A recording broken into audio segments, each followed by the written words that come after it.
Alors évidemment, cette démission, elle a provoqué de nombreuses réactions à Bruxelles. Bonjour Anaïs Corbin. Bonjour Vanessa.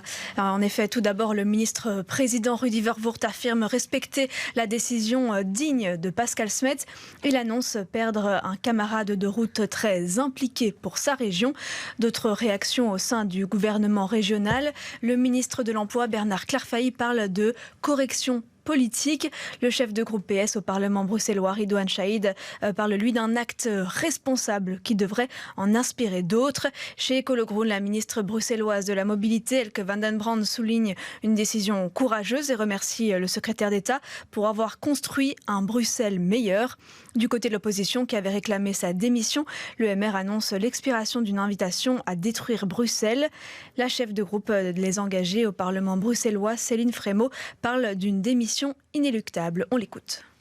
Il y avait pour moi une faute politique qui était lourde, elle en était une, et une faute morale qui relève aussi de la conscience de chaque personnalité qui est engagée dans un exécutif. Donc je crois que la démission de Pascal Smet n'efface pas non plus pour autant la configuration qui a été celle d'inviter le maire de Téhéran et sa délégation à Bruxelles.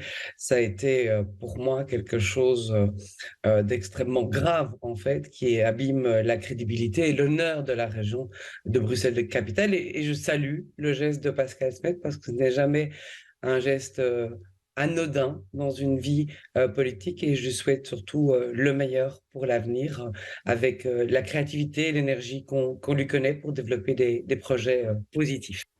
Pascal Smet s'était défendu en déclarant à la presse avoir invité le maire de Téhéran pour maintenir le statut de Bruxelles comme ville diplomatique et internationale, et ce, malgré l'avis négatif des affaires étrangères. Il se justifie en disant qu'il n'a pas adressé la parole aux membres de cette délégation, qui ne souhaitaient pas vraiment leur venue. Les relations étant tendues entre la Belgique et l'Iran, qui vient de libérer Olivier Van de Castell et qui détient encore un otage lié à la VUB. L'invitation de 2 ressortissants russes pose également question. Il s'agit de la vice-maire de la ville russe de Kazan, membre du réseau Métropolis, et le secrétaire général de l'organisme UCLG Eurasia, les cités et gouvernements locaux unis. Un choix délibéré, appuyé Pascal Smet, étant donné que les 2 organismes mondiaux sont liés aux Nations Unies.